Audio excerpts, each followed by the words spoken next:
Patio roof risers use two 3/8 lags to attach to your existing roof.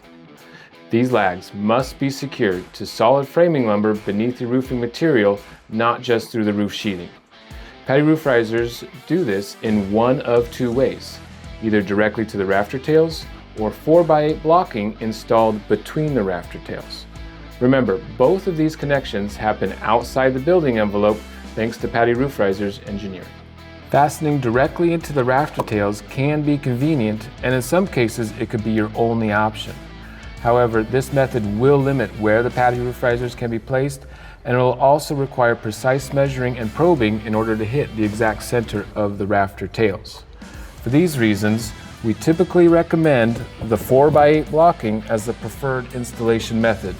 This will allow for greater flexibility on where the patio roof risers can be placed, as well as remove the necessity to be quite as precise when installing the hardware.